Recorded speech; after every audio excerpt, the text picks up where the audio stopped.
안녕하세요. 이혼하고 혼자가 된 지 1년이 조금 지난 30대 중반 여자입니다. 제가 이혼을 했다고 하면 제 주변에서는 다들 깜짝 놀라시더라고요. 다른 사람 다 이혼해도 저는 안 그럴 거라 생각했다 하시면서요. 저도 제가 이혼을 하게 될 줄은 생각도 못했습니다. 그런데 한 치 앞도 모르는 게 사람 일이라더니 그 말이 정말 맞더라고요. 하지만 저는 이혼을 했다고 슬프다든지 옛일을 후회한다든지 하는 마음은 전혀 없습니다. 두 얼굴을 가졌던 전 남편과 헤어져서 정말 다행이라고 생각해요. 그리고 그 사람의 근황을 듣고 나서는 더 다행이라고 생각하고요. 저한테 어떤 일이 있었는지 지금부터 이야기해 보겠습니다.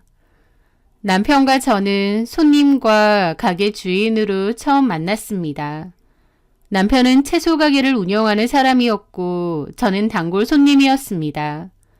저는 지방 소도시에 사는데 제가 사는 곳은 여러 아파트가 있었습니다. 단지도 대부분 큰 아파트들이었고 생활하는 데 편리해서 인기도 있는 지역이었죠. 그런 저희 아파트 상가에 채소 가게가 생겼는데 처음에 그 가게가 들어올 때 저는 연세가 좀 있으신 부부나 아줌마가 운영하시는 거 아닐까라고 생각했어요. 보통 채소 가게라고 생각하면 그런 생각을 하게 되니까요. 그런데 제 생각과는 달리 무척 젊으신 남성 두 분이 가게를 하시더라고요. 문을 열고 한동안은 사람이 너무 북적여서 갈 생각도 안 하다가 하루는 퇴근길에 과일이 먹고 싶어 들렀습니다. 그렇게 저와 남편은 그날 처음 만났어요. 무척 싹싹하고 친절했고 과일도 맛있었습니다. 가격도 마트보다 저렴했어요. 그 뒤로 엄마 심부름을 간다든지 과일을 사러 간다든지 하며 종종 마주쳤습니다. 어서 오세요. 오늘은 뭐 필요하세요? 혹시 키위 있을까요? 골드 키위요. 아, 있죠. 저희 집 키위 한번 드시면 다른 집은 못 드실걸요? 제일 좋은 걸로 가져오거든요. 하면서 키위를 담아주더라고요. 그런데 그 옆에 블루베리를 한 통 같이 넣어주는 겁니다. 저 이건 안 샀는데. 저번에 블루베리 종종 사가셨잖아요. 덤이에요. 가져가셔서 드세요. 하더라고요. 키위 가격보다 블루베리가 더 비싼데 제가 이걸 받아도 되나 싶어 어리둥절해 있으니까 제가 드리고 싶어서 그래요. 하면서 웃더라고요. 그 뒤에도 그 남자는 저한테 덤을 자주 줬습니다. 그렇게 받다 보니 고맙기도 했지만 부담스럽기도 하더라고요. 그래서 하루는 경주 여행을 갔다가 산 경주빵을 선물로 건넸어요. 여행 갔다가 샀는데 드시라고요 그랬더니 그 남자는 무척 기쁜 표정으로 이거 저 주시는 거예요? 우와, 잘 먹을게요. 하더라고요. 그러면서 바로 뒤돌아서는 고구마를 한 봉지 담아 저에게 건넸습니다. 이거 진짜 맛있는 꿀고구마인데 드셔보세요.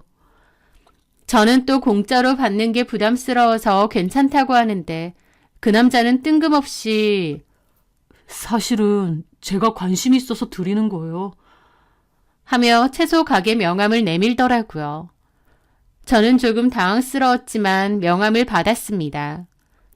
계속 지켜봤어요. 관심이 있었는데 표현할 방법을 몰라서. 하면서 수줍어하는데 그 모습이 엄청 귀여웠습니다. 평소에 아주머니 손님들한테 말도 잘하고 장난도 잘 치길래 유쾌한 사람이라 생각했는데 이런 수줍은 모습을 보니 색다르더라고요. 그렇게 고구마를 받아와서 저는 고민을 했습니다. 저도 호감은 있었지만 사실 남자로서 생각은 해본 적이 없어서 당황스럽기도 했습니다. 하지만 어른들 대하는 것도 그렇고 밝고 유쾌한 사람 같아서 저도 한번 만나볼까 싶더라고요. 그렇게 그날 저녁 문자로 연락을 했고 저희는 많은 대화를 했습니다. 그러다 그 주 주말에 만나기로 했어요. 첫 만남에 저는 또 한 번 놀랐습니다. 그 남자가 세미 정장으로 차려입고 나왔는데 평소에 가게에서 볼 때랑은 느낌이 또 다르더라고요. 타이는 하지 않았지만 셔츠에 자켓을 걸치고 왔는데 생각보다 너무 멋졌습니다. 그렇게 저희는 첫 데이트를 하고 사귀게 되었어요. 사귀는 동안 저는 무척 행복했습니다. 남친이 너무 잘해줬거든요. 말 한마디를 해도 이쁘게 하고 늘 저를 배려해줬습니다. 그런 모습에 저도 더 좋아했고요. 저희는 그렇게 만난 지 1년이 조금 넘어 결혼을 했습니다. 결혼을 할 때 저희 엄마도 무척 좋아하셨어요. 오며 가며 장볼 때 봤는데 사람이 참 좋아 보였다고 하시면서 남친을 좋게 봐주셨거든요. 그렇게 결혼을 하고 1년간은 참 알콩달콩 잘 지냈습니다. 남편은 퇴근하고 오면 채소나 과일을 잘 들고 왔는데 항상 제일 예쁜 과일이나 채소를 가져와 저한테 줬어요. 제일 이쁘고 좋은 거 먹으라면서요. 그렇게 말하는데 어떻게 남편을 사랑하지 않을 수 있겠나요? 주변에서 부러움도 많이 샀습니다. 남편이 제가 야근을 할 때면 과일을 손질해서 가져다 줄 때도 있었고 주먹밥이나 유부초밥을 해서 갖다 줄 때도 있었어요. 본인도 피곤할 텐데 저를 챙겨주니 주변에서 부럽다는 소리 참 많이 들었습니다. 저도 결혼 정말 잘했구나 생각했고요. 언제까지나 이렇게 행복하게 잘 지낼 거라 생각했습니다. 하지만 그 행복이 그렇게 오래 가진 않았습니다. 그날은 특별할 것 없는 날이었습니다. 마감이 있는 줄 알아서 참 많이 바빴습니다. 처리해야 될 서류도 많고 정신이 없었죠. 한참 일을 하고 있는데 카톡하는 소리와 함께 톡이 왔습니다. 남편한테서 온 카톡이었어요. 바쁜 와중에도 남편 카톡이라 잠시 확인만 하고 일해야지 하고 카톡창을 눌렀는데 저는 그 화면을 보고 처음에 엥 했습니다. 그 카톡에는 하나씨, 오늘은 남편 집에 없어요? 였거든요. 제 이름은 하나도 아니고 내용도 이상했어요. 남편 집에 없냐니. 이게 무슨 카톡이지? 하며 의아해하는데 바로 남편한테 톡이 다시 왔습니다. 아, 자기야, 놀랬지? 장난친 거야, 장난. 하는데 뭐지 싶더라고요. 그 뒤로 남편이 전화를 하는데 저는 전화를 받을 상황은 아니라서 카톡으로 지금 일이 바쁘니까 나중에 얘기하자고 톡을 보냈습니다. 그렇게 톡을 보내고 일을 하는데 일이 눈에 들어올 턱이 있나요? 제 머릿속은 온통 그게 무슨 말이지? 하나씨가 누구지? 라는 생각뿐이었어요. 남편은 그 뒤로 카톡에 친구랑 장난친다고 했던 카톡인데 저한테 잘못 보낸 거다 어쩐다 말을 하는데 그게 말이 되는 소리인가 싶더라고요. 그리고 저는 일 처리를 하고 다시 핸드폰을 들어 카톡창을 확인하는데 아까 남편이 잘못 보낸 카톡이 삭제 처리가 되어 있었습니다. 아까 분명히 집에 남편이 없냐는 물음과 하나씨라는 이름을 봤는데 남편이 아마 부랴부랴 지운 것 같았죠. 남편이 삭제까지 한 걸 알게 되니 더 찝찝한 데다 화까지 나더군요. 차라리 처음에 한 말처럼 친구랑 장난치다 그런 얘기를 했다고 하는 거라면 그런가 하고 넘어갈 수도 있었는데 삭제까지 한 걸 보니 더 수상하다 싶었습니다. 그렇게 저는 일을 하면서도 머리는 멍한 상태로 일을 마쳤고 집으로 퇴근했어요. 퇴근하고 들어오니 남편이 앞치마를 하고는 저를 맞이하더라고요. 자기 왔어? 오늘 피곤했지, 마감하느라. 자기 좋아하는 떡볶이 하는데 얼른 씻고 나와. 그러는 겁니다. 평소와 크게 다름은 없지만 왠지 오늘은 뭔가 좀 더 오버하는 느낌을 받았어요. 아까 일을 숨기려고 아니면 회피하려는 느낌을 받았다고나 할까요? 저는 별말 없이 들어가 씻고 옷을 갈아입고 나왔습니다. 그렇게 나와보니 거실 테이블에 떡볶이와 맥주를 세팅해 놨더라고요. 내가 오늘 특별히 떡볶이 더 맛있게 만들었지. 오늘 망고가 좋은 게 들어와서 제일 크고 이쁜 걸로 가져왔어. 좀 이따 잘라줄게. 하는데 평소랑은 뭔가 좀 느낌이 이상하게 달랐습니다. 아까 그 카톡 하고 얘기를 꺼내자마자 아, 그거 받고 놀랬지. 아, 나도 진짜 놀랬어. 상철이라고 내 친구 알지? 걔랑 장난치는데 걔가 한 번씩 게임하자고 하면서 나를 현주 씨라고 부를 때 있거든. 그러다 보니까 나도 장난친다고 그렇게 말한 건데 자기 진짜 놀랬겠다. 하면서 마치 준비해온 대사 마냥 말을 하는 겁니다. 남편의 이름은 주연인데 그 친구가 장난친다고 거꾸로 말했다. 그런데 그 친구 이름은 거꾸로 해도 여자 이름 같지 않아서 그냥 하나라고 한 거고, 남편 없냐고 했지만 사실은 와이프가 없는 거냐고, 없으면 같이 게임하자고 하려고 물어본 거라며 얘기를 하더라고요. 남편 말을 들어보니 그런가 싶은 생각이 들었습니다. 그럴 수도 있겠다 싶을 정도로 남편이 말을 잘했거든요. 근데 그럼 그렇게 말하면 되지. 그 메시지는 왜 지었어? 하고 제가 묻자 남편이 조금 당황하는 게 보였습니다. 아, 그건 당신이 보면 좀 이상하겠다 싶으니까 그냥 지웠지. 별 생각은 없었어. 그렇게 말하며 제 입에 떡볶이를 넣어주더라고요. 저는 그렇게 떡볶이를 먹고 남편과 TV를 보며 맥주도 마셨어요. 그냥 남편 말이 그렇다고 하니 그런가 보다 믿고 싶었고, 그때 당시에는 남편 말이 정말 다 믿어졌거든요. 그래서 별 생각 없이 그 일은 넘어가려고 했습니다. 그런데 며칠 지나지 않아 저는 남편의 실체를 알게 되었어요. 남편은 새빨간 거짓말로 저를 속였던 겁니다. 그날은 제가 외근을 갔다가 일찍 퇴근한 날이었어요.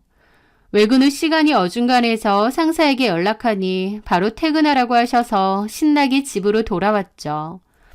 오는 길에 남편 가게에 가서 깜짝 놀래켜주자 싶은 생각이 들었고, 저는 남편이 좋아하는 빵과 커피를 사들고 가게로 갔습니다.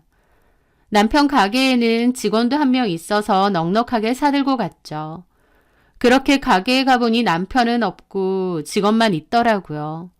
그런데 저를 보고는 직원이 눈에 띄게 당황하는 겁니다. 아, 누님 오셨어요? 왜 혼자 있어요? 사장님은요? 아, 잠시 배달 가셨어요. 남편은 아파트 단지로 배달도 자주 다녔기 때문에 그런가 보다 생각했어요. 저는 조금 기다리다가 친정에 가 있어야겠다 생각하고 직원에게 말한 뒤 친정으로 가는 길이었습니다. 거기서 마주쳤어요. 남편과 한 여자를요. 지하 주차장에서 저희 엄마 집이 있는 동으로 가는데 남편의 차가 보이더라고요. 저희 엄마의 옆동이었는데 지하 현관문 앞에 비상 깜빡이를 켜놓았습니다. 보통은 배달할 때 수레를 이용해서 하던데 짐이 많았나 보다 싶어서 보고 있으니까 거기에 한 여자가 타는 거예요. 그리고 남편은 곧 출발했고요. 내가 잘못 본 건가 싶어 다시 번호판을 봤는데 제 남편 차가 맞았어요. 뭐지? 싶어서 당황하는데 뭔가 따라가 봐야겠다는 생각이 들더라고요. 저는 바로 남편을 따라 나섰습니다. 그런데 나가보니 남편의 차는 이미 멀리 가고 있었고 저는 신호에 걸려 더 갈 수가 없었어요. 신호가 바뀐 뒤 남편이 간 쪽으로 따라가 보았지만 남편의 차는 볼 수가 없었습니다. 드라마에서 보면 잘 쫓아서 가던데 현실에서는 쉽지 않더라고요. 저는 다시 엄마 집으로 가려다 기분이 너무 심란해서 그냥 저희 집으로 돌아왔습니다. 그렇게 오면서 생각해보니까 아까 알바생도 뭔가 저를 보고 놀란 것도 이상하고 남편이 배달을 갔다고 했는데 웬 여자를 태우고 나가버린 것도 이상하고 이상한 거 투성인 겁니다. 여자는 직감이라는 게 있다더니 그 말이 정말 맞나 봐요. 이건 그냥 넘어가면 안 되겠다 싶더라고요. 하지만 어떻게 남편의 뒤를 캐야 되는 건지 너무 막막했습니다. 그렇게 인터넷도 뒤지고 불륜 잡는 카페에도 들어가 내용을 정독했어요. 그날 남편은 평소보다 조금 늦게 들어왔습니다. 그리고 평소와 다름없이 다정하게 말을 하고 저를 대하더군요. 늘 같은 남편의 모습인데 기분이 너무 이상했습니다. 분명 뭔가가 있는데 남편은 평소와 다름없고 제가 뭔가 착각을 한 건가 싶은 기분마저 드는 겁니다. 그날 남편이 잠이 들고 나서 저는 조용히 남편의 폰을 뒤졌습니다. 잠금이 되어 있지 않아서 어렵지 않게 살펴볼 수 있었는데 그 안에는 아무것도 없었습니다. 저는 조용히 차키를 챙겨 들고 내려와 남편 블랙박스도 살펴봤습니다. 다행히 블랙박스에 오늘 오후의 흔적이 남아 있었습니다. 제가 발견했던 아파트 지하 주차장에서의 대화 내용도 있었습니다. 왜 이렇게 오래 걸렸어요? 미안해요. 남편이 영상통화 걸어서 하고 나온다고. 아직도 의심해요? 아니야. 내가 알아서 할게. 걱정 마요. 그렇게 가는 동안 둘은 노래를 듣기도 하고 대화를 주고받기도 하더라고요. 일상적인 내용을 하는데 갑자기 그런 얘기를 하더라고요. 오늘은 올해는 안 돼. 나 7시 전까지는 들어가 봐야 돼요. 2시간이면 충분하지 뭐. 내가 최대한 빨리 해볼게. 그렇게 그 두 사람은 한 모텔 앞에 도착을 했고 서로 내려서 가는 모습이 찍혔습니다. 남편이 자연스레 그 여자 어깨에 손을 올리고 가더라고요. 저는 그 모습을 넋이 나간 채로 보았습니다. 그 뒤로는 주차되어 있는 영상이 찍혀 있었고 2시간이 좀 안 돼서 둘은 팔짱을 끼고 나오더군요. 그렇게 다시 돌아와서 그 여자 집에 데려다주고 남편은 가게로 돌아왔습니다. 오는 길에도 내내 대화를 하는데 너무 더럽고 역겨운 수준의 성적인 대화였습니다. 그 말들에 너무 충격을 받은 상태여서 숨이 제대로 안 쉬어지더라고요. 저는 깊은 한숨을 여러 번 내쉬며 호흡을 하려 하는데 충격 때문인지 머리가 멍해지고 어지럽기까지 하더라고요. 충격으로 과호흡이 온 것처럼 숨이 잘 안 쉬어져서 얼른 차 안에 있는 여분 쓰레기 비닐에 입을 대고 호흡을 했습니다. 그렇게 하고 나니 조금 뒤 정신을 차릴 수 있었어요. 저는 이 상황이 믿기지 않았습니다. 그리고 분노하기 시작했어요. 결혼한 지 얼마나 되었다고 벌써부터 바람질이며 그리고 저한테 그렇게 잘해놓고 앞으로도 이렇게 잘 살자며 늘 얘기했으면서 어떻게 나를 이렇게 배신할 수 있는 거지 싶어 너무 화가 나더라고요. 저는 자동차 시트에 앉은 채로 소리를 지르고 엉엉 울었습니다. 그 사실을 알게 되니 속이 터질 것처럼 화가 나고 주체가 안 되더라고요. 한참을 울다가 정신을 차리고 저는 블랙박스 칩을 빼버렸어요. 증거를 내가 가지고 있어야겠다 싶었고 옮기는 건 나중 일이다 싶었습니다. 저는 블랙박스 메모리 칩을 제 차에 숨겨두고 올라갔습니다. 그리고 올라가자마자 남편을 깨웠어요. 남편은 부스스하게 일어나서는 무슨 일이냐 묻더라고요. 몰라서 물어? 오늘 같이 모텔 간 그 여자 누구야? 제 말에 남편은 눈이 번뜩 뜨이는지 깜짝 놀라서는 말하더군요. 누구? 남편이 그 와중에 시치미를 뗀다는 생각이 들자 너무 화가 나더라고요.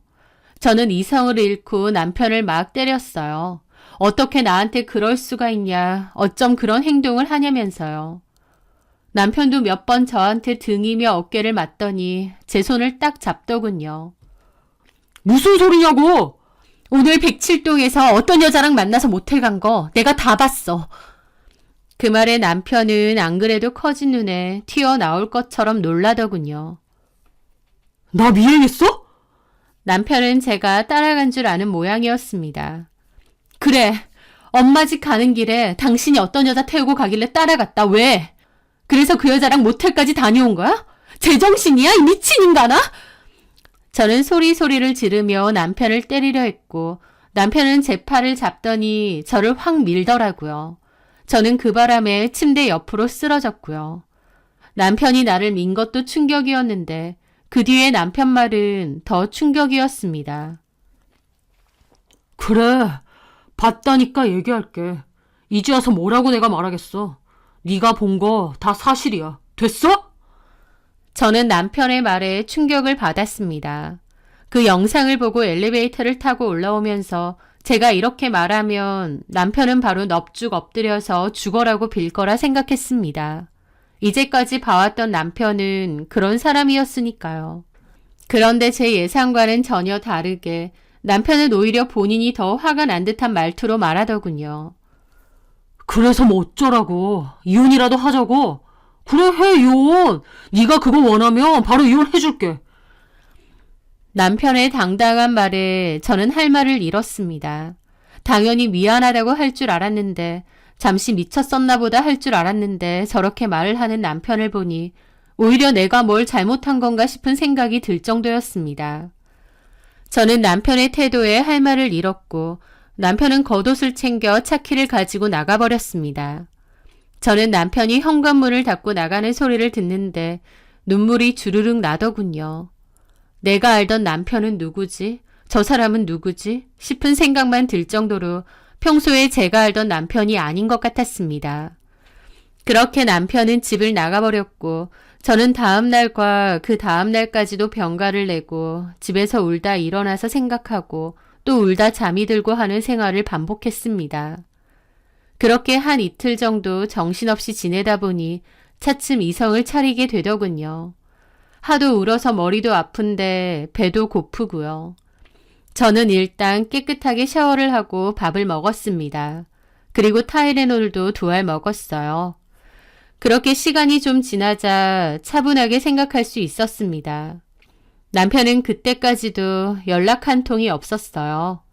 이혼하자는 말을 꺼내더니 진짜 그럴 생각이구나 싶더군요. 저는 이 상황에서 남편과 더 살 수는 없다는 생각이 들었습니다. 그리고 아마 전에 말한 하나라는 여자가 이 여자겠구나 싶은 생각도 들었습니다.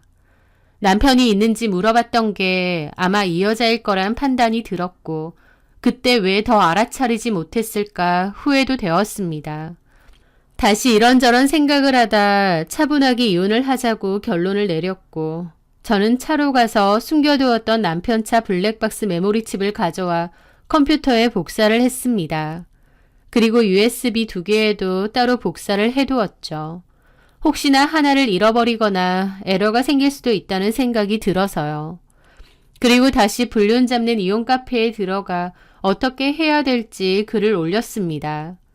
생각보다 많은 사람들이 댓글을 달아주었는데 상간소송을 하라는 의견이 대부분이었습니다. 이혼을 하지 않고 하는 상간소송보다 이혼을 하는 상간소송이 더 무겁게 처벌된다는 댓글도 달렸습니다. 어차피 저도 이 꼴 다 본 마당에 남편과 같이 살 생각도 없었고 저는 제가 가진 증거를 바탕으로 상간소송을 하기로 했죠. 상간소송을 하려니 그 여자에 대한 신상 정보가 필요했는데 그건 남편 가게 직원에게서 알 수 있었습니다.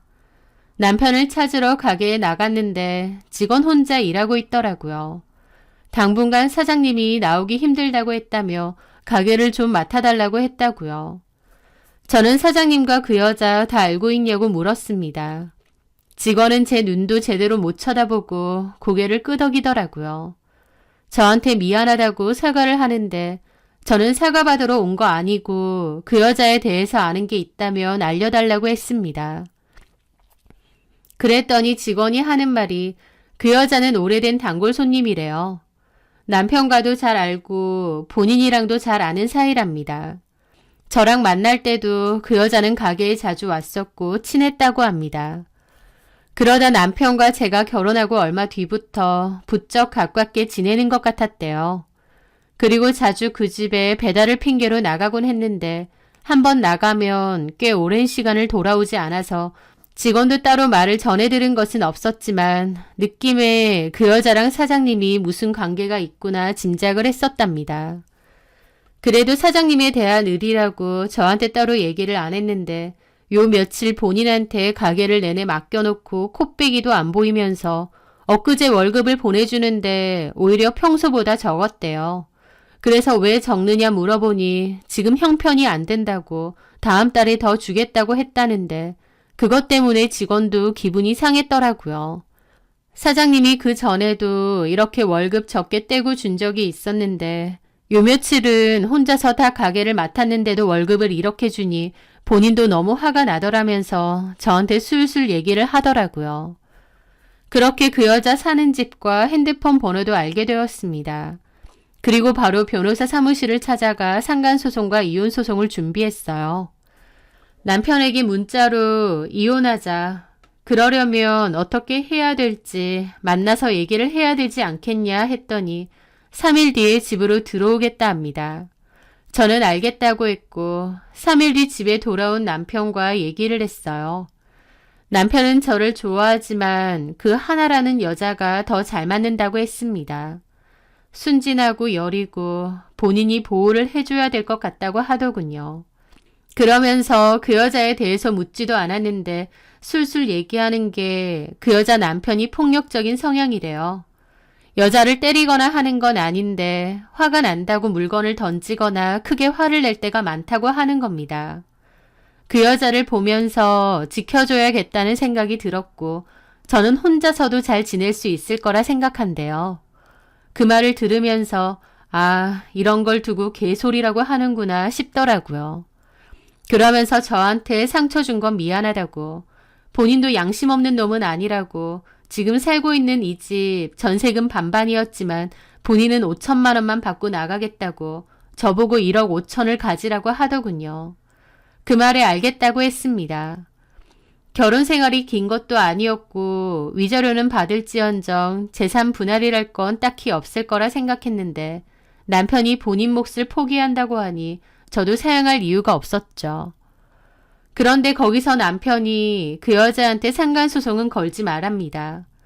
거기에서조차 그 여자를 챙기는 모습을 보니 기가 차다 못해 다시 화가 올라왔습니다. 그래서 제가 그럼 똑같이 1억씩 나눠가지고 너랑 그 여자한테 위자료를 받겠다 했더니 그건 참아달라고 사정을 하더라고요. 저는 생각 좀 해보겠다고 지금 마음 같아서는 너랑 그 여자 둘 다 씹어먹어도 시원치 않다고 하고는 방으로 들어왔습니다. 저는 주변에 상담할 데가 없어서 또 카페에 들어가 조언을 구했어요. 자녀가 있는 것도 아니고 결혼 생활이 오래된 것이 아니기에 재산 분할을 할 건 없는데 5천만 원 정도면 나쁘지 않다고 하는 겁니다. 소송을 걸어서 받을 수 있는 돈도 그보다 많지는 않을 거라고 하면서요. 하지만 제 마음으로는 소송을 걸고 싶더라고요. 남의 가정 파탄낸 그 여자를 가만두고 싶지 않았어요. 저는 변호사 사무실에 연락해 소장을 보내달라 했고 그 여자는 법원으로부터 소장을 받은 듯 했습니다. 그리고 연락이 왔는데 저는 그 여자한테서 연락이 올 줄 알았는데 그 여자의 남편한테서 연락이 온 거예요. 그 여자 남편도 알았나 보다 싶어서 속이 조금 후련하기도 했습니다. 자기 부인 바람났다는 소장을 받고 가만히 있을 남편이 어디 있나 싶었고 그 집도 이제 난리가 나겠구나 싶었습니다. 그 남자가 연락이 와서 만나고 싶다고 하길래 저는 조금 떨리는 마음으로 나갔습니다. 죄는 남편이 지었지만 혹시나 이 남자가 나한테 해코지를 하는 건 아닌가 싶었어요. 저는 남동생을 데리고 약속 장소인 카페로 갔고 남동생에게는 다른 테이블에 앉아 있어 달라고 했습니다. 그렇게 그 남자를 만났는데 남편한테 얘기를 들었던 것처럼 성질을 낼 것 같은 모습이 아닌 겁니다. 물론 겉모습으로 사람을 다 판단할 수는 없지만 오히려 순해 보이는 인상을 가지고 있었어요. 덩치도 크지 않고 호리호리한 편이었고요. 그 남자는 증거를 본인에게도 줄 수 있는지 묻더라고요. 혹시 소송하려고 모으신 증거가 있으면 저도 좀 보내주실 수 있을까요? 그 말에 이 남자도 이혼을 하려나 보다 싶었습니다. 드리는 건 어렵지 않아요. 이혼을 하실 계획이신가요? 그러자 그 남자는 고개를 끄덕끄덕 하더니 이렇게라도 와이프랑 끝낼 수 있어서 다행이라고 하더군요. 저는 그 얘기에 이 사람이 본인 와이프와 이혼을 원래부터 준비를 했던 건가? 바람이 난 걸 알았지만 증거를 모으지 못해서 못하고 있었던 걸까 생각했어요. 하지만 그 남자가 그 이후로 하는 얘기는 충격이었습니다. 세세하게 이야기를 한 건 아니었지만 저는 입을 다물지 못하고 남자의 이야기를 들었고 그 남자는 자기 핸드폰으로 증거를 부탁한다고 말한 뒤 자리를 떴습니다. 뒤에서 듣고 있던 제 남동생도 다가와 이런 상황이면 얼른 이혼해 줘버려라고 하더군요. 저는 좀 멍한 채로 앉아있다 커피를 벌컥벌컥 마시고 정신을 좀 차렸습니다. 그리고 허망한 웃음이 나길래 허허 하고 웃었습니다. 이런 여자를 좋다고 나를 버리겠다는 남편놈이라니. 그래, 내가 헤어져 주마. 그 여자랑 어디 한번 잘 먹고 잘 살아봐라 싶은 생각이 들면서 오히려 머릿속이 가벼워졌습니다. 저는 그 뒤로 소송은 진행했어요.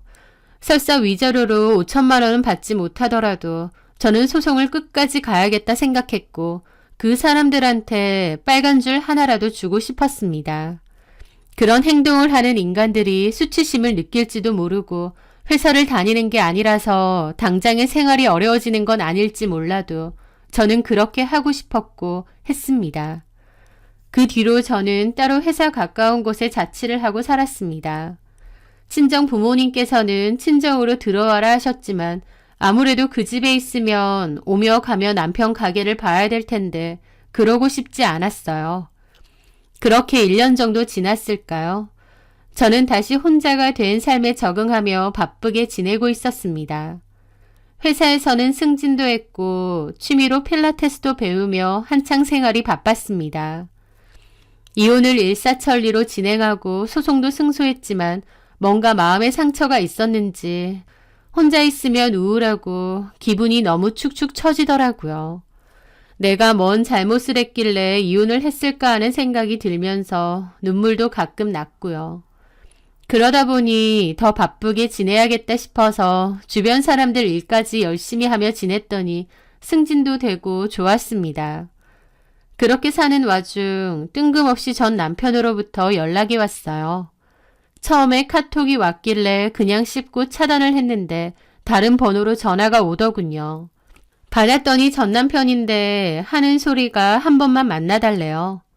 저는 무시하려다가 그래 나랑 헤어지고 얼마나 잘 사나 싶어서 궁금하긴 하더라고요. 그리고 저희 엄마 말로는 6개월 전부터는 다른 사람이 가게를 한대요. 남편이 가게를 다른 사람에게 넘겼다고 하시는 겁니다. 엄마도 그 주변으로 일부러 가지 않으시다가 어느 날 지나가면서 보니까 생판 모르는 사람이 가게를 하고 있더랍니다. 들어가서 채소를 사면서 물어보니 전 남편이 가게를 팔았대요. 장사도 잘 되고 괜찮았는데 전 처가댁 식구들이 가까이 살아서 불편해서 가게를 팔고 다른 곳으로 갔나 하시며 엄마가 말씀하신 적이 있었어요. 저도 그런가 싶었고 좀 궁금은 하더라고요. 그래서 그날 전 남편을 만났습니다. 그렇게 만난 전 남편은 전과 달리 살이 쏙 빠져서는 헬스카더군요. 그전에는 그냥 보통의 체격이었는데 이제는 말랐다 싶을 정도로 헬스케졌는데 한눈에 봐도 집에 우환이 있는 사람 같아 보이는 겁니다. 그렇게 만난 전 남편이 제 안부를 묻고 저희 가족은 잘 지내는지 이런 얘기를 하길래 그런 거 말하려고 나 부른 거야? 그게 왜 궁금한데? 우리가 서로 안부 묻을 사이 아니잖아. 그랬습니다. 그랬더니 하는 말이 내가 진짜 잘못했어. 나 정말 반성 많이 했어, 자기야. 내가 진짜 자기한테 못할 짓 해서 벌 받았나 봐. 그러는 겁니다. 저는 그 모습이 정말 꼴도 보기 싫다는 생각이 들었고 그 앞에 앉아있는 것도 싫더군요. 그래서 무슨 얘기가 하고 싶은데 그렇게 남편이 하는 얘기는 그다지 놀랍지 않았습니다.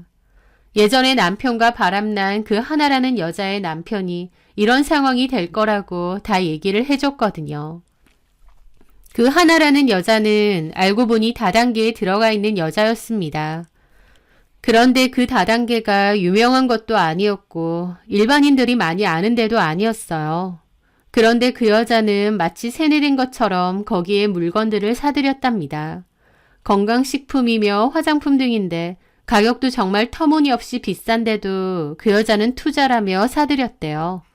그리고 주변 사람들에게 판매를 하는데 사람들이 잘 알지도 못하는 물건을 그렇게 비싼 값에 사겠나요? 집에는 그 회사 제품들이 쌓여가고 남편이 그만하라고 말리는데도 말을 듣지도 않았답니다. 그러면서 이렇게 해야 더 높은 직급이 될 수 있다 어쩐다 했다는데 무슨 사이비 종교 마냥 그 회사에 드나들며 설명회니 뭐니 듣고 다니고 집안일은 나 몰라라 해서 집은 엉망이고 그랬답니다. 그래서 화가 난 그 집 남편이 생활비를 대폭 줄였더니 어디서 돈을 빌리고 대출을 받고 카드론까지 써서는 물건을 사들였대요. 게다가 그쪽 사람들하고 모임을 해야 돼서 골프니 뭐니 하면서 돈 쓰고 몰려다니고 그랬답니다. 그래서 그 집 남편이 너무 화가 나서 물건을 집어 던진 적이 있다고 했습니다. 그런데 그 집 남편도 그 여자의 행동에 지쳐 있는데 바람까지 난 거였죠. 그래서 저한테 증거를 달라 해서 그 여자와 이혼하고 저희 남편한테 소송 걸어 위자료도 받았고요. 저는 그 일을 다 알고 있었습니다. 이제 와서 남편이 본인이 속았다. 그런 여자인지 몰랐다. 집에 있는 돈은 다 가져다가 거기에 퍼주는데 말도 안 듣고 말이 통하지도 않는다며 곡소리를 해대더군요. 그런 얘기를 듣는데 어쩌라고 싶은 생각밖에 안 들었어요. 그래서 어쩌라고? 내가 그 여자랑 만나라고 했어? 왜 나한테 난리야? 그러게. 내가 너무 갑갑하고 힘든데 이제 와서 생각해보니 자기한테 너무 큰 잘못을 했구나 싶더라고. 그래서 사과하고 싶었어. 혹시 아직 혼자야? 혼자면 왜? 아니, 우리 예전에 좋았잖아. 나 요즘 자기 생각이 너무 많이 나더라고. 그렇게 사랑했는데 내가 왜 그런 미친 짓을 했나 싶고. 내가 너 배신해서 이런 벌을 받나 봐. 그 여자 빚 갚는다고 가게도 팔고 다른 가게에서 일하는데 버는 족족 그 여자 빚 갚는데 다 들어가. 그래서 지금 너무 힘들다. 근데 또 집착은 얼마나 하는지 사람 숨통을 막아서 나 죽을 것 같아. 그러면서 하는 말이 다시 시작하면 안 되겠냐고 합니다. 진짜 뭔 소리인가 싶어서 뭐? 라고 되묻기까지 했어요. 말이 된다고 하는 소리인지 정말 고개가 절레절레 저어지더군요. 저기요, 이주연 씨, 말 같지도 않은 소리 하지 마시고요. 너가 어떻게 사는지 꼬라지가 보고 싶어서 나왔는데 더 볼 것도 들을 것도 없다. 그 여자 지켜줘야 된다며. 나는 혼자 잘 살 수 있을 것 같다며. 잘 봤네. 나 혼자서 잘 살아. 그니까 너는 그 여자 지키면서 살아. 한 번만 더 연락하면 경찰에 신고할 거니까 연락하지 말고. 저는 그렇게 그 카페에서 나왔습니다.